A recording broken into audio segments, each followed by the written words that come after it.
law enforcement agencies are conducting raids at hijacked buildings in the Johannesburg CBD. There are reports that slain media personality Warrack Stock, popularly known as DJ Warras, had been contracted to secure one of the buildings that's being raided. The City of Johannesburg has described the building as dangerous, advising media personnel to wear bulletproof vests when covering the raid. SABC News Reporter Lopang Alamu is at the operation and joins us live now. Lopang, one would imagine that this would have come as a surprise to a lot of the residents in this building, but take us into the mechanics of this operation. Oliver, a very good evening. Not so much for the residents here. We're just currently outside Zambezi House, which is that building that Warrack Stock just walked out of before he was assassinated. I'm going to move out of shot, and our colleague Herbert Memela is going to give you some of the visuals of what's currently happening outside. Quite a number of law enforcement officials, specifically the Johannesburg Metro Police Department, as well as private security. Oliver, you mentioned residents, and as things stand, what we do know is that some residents have been lined out outside, just outside the entrance of that building. We're going to walk in and give you those visuals. You'd notice that quite a number of people have already been taken out of their respective units and being made to line out. We're currently just going to go inside. We'll try not to show their faces as well. And it's said that about 200 tenants reside in this particular building. Not too certain at this stage how many of those tenants are legal. Is everyone here paying rent? And Oliver, what we do know at this stage is that just, more or less 400 to 500 buildings within the Johannesburg inner city have been hijacked. Just under 50 of those belong to the City of Johannesburg. We're still moving up there. You'll also notice some of the law enforcement officials who are conducting these raids. We're going to try and move a little bit upstairs to see just how much of this apartment block has already been invaded by the law enforcement officials. That be Herbert is going to just go above us so we get a clearer visual of what is happening upstairs. It's quite a high-rise building, Oliver, so this would then mean that the Johannesburg Metro Police Department have divided themselves as they go unit by unit to get every tenant that's currently inside this building outside. What we do know is that they will then be searching all the residents in this flat to try and verify their identity, trying to really find out as well what it is that they know. And also just talking about hijacked buildings, we do know that a lot of them, they have something in common, and that is the state, the condition of those apartment buildings. What is very consistent and common about these hijacked buildings in the inner city is their condition, mainly dilapidated, using cardboard as windows, broken seals, and also quite a number of them being unhygienic. And now we do know at this point is that we've had some people that were currently of interest from what we understand, but we cannot divulge any more where that is concerned.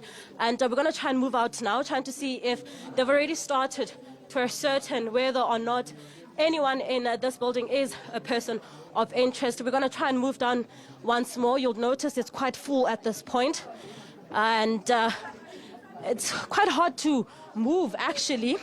We're going to try and go back outside to see what the plan here is. I did mention that about 200, just over 200 tenants in this building, sorry, Papa, and not too certain what method they'd be using to search these particular tenants. Are they going to go unit by unit, Oliver, searching this apartment building? Will they then be having enough law enforcement officials to go unit by unit? We will confirm with the MMC of Public Safety, who's currently here as well. Not too certain if he's going to address us now during the raid or just after the end of that particular raid. We're now just moving outside. You'd also know that we cannot at this stage speak to any of the tenants at this stage until they've all been checked by the relevant authorities. Now, we're also just going to show you they are not allowed to leave this building. They're all just being extracted from their units and being placed here by the entrance. It's quite a lot. It's quite stuffy. You'd notice some people with babies and really some of them already just complaining, really. Just some of the murmurs that we're hearing.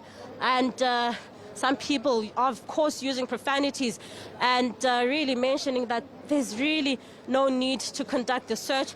But the law enforcement agencies remain adamant to say this is exactly what needs to be done. Now, this operation forms a part of the city's mission to try and reclaim the city. We do know that Warrack Stock's murder has brought to the fore, to the spotlight, once again, the issue of hijacked buildings in the inner city. Almost 400 or just above 400, no one knows for certain just how many buildings within the Johannesburg inner city have been hijacked. And also at play here, and I think it's a very important question, is this kind of raid sustainable? Would it then have happened had that murder not taken place? What is the long-term plan? Those are some of the questions I will be asking Mgcini Chagu for public safety. I think we'll take it back to the studio for now as we try and assess the situation a little bit more. This bulletproof vest is actually also quite heavy. Yeah, Lopang, if you can hear me, just perhaps to get this from you, if you've had an opportunity to speak to any of the tenants occupying that building right now, are they aware of what happened a few days ago outside that building with the assassination of Warrack Stock, DJ Warras? And how many of them know about perhaps any leads or information pertaining to what the motive could have been and who potentially could have done it? A number of them actually do know of that murder. We also did try to speak to them off camera, some of them saying that they do not feel comfortable, and which is expected. Law enforcement officials have also urged us to just wait until they've addressed the residents. Some do not know what this raid is about, but some already know or are really assuming that this definitely has something to do with the death of Warrack Stock. But also hearing from the sidelines as we walk through this building, some people saying, but if they're looking for the killer, why would the killer be in the same building? That is of interest, Oliver. And it's also really quite an important question as to how will this operation, this raid rather, assist in apprehending the right suspects in this particular matter. I think we see some action. I'll just try and see what is currently happening here. It's really quite a tiny space, Oliver. Now, this is where all these residents are really packed up at this entrance. They're not allowed to leave. It is quite stuffy. It's also quite really hot. So all the residents that are lined up here, Oliver, most of them don't know what forms part of this procedure. A number of them just really asking, okay, what is the plan here at the moment? We also did see some law enforcement officials walking in to try and maintain peace and order as they remove the rest of the tenants.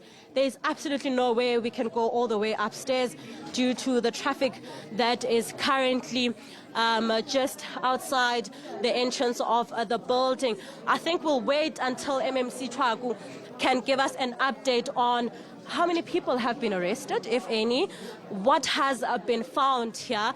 We also do know, this is just us speaking generally, that hijacked buildings might look dilapidated, but quite a number of criminal activities takes place in a lot of these hijacked buildings, syndicates, criminal hideouts, as well as drug manufacturing places. So those are just some of the things that we are interested to find out. What is it that they found specifically in this building? Did they find any person of interest? And were they able to get any more information that could assist with getting or apprehending the right suspects in Warrack Stock's murder? Just lastly, Lopang, on this.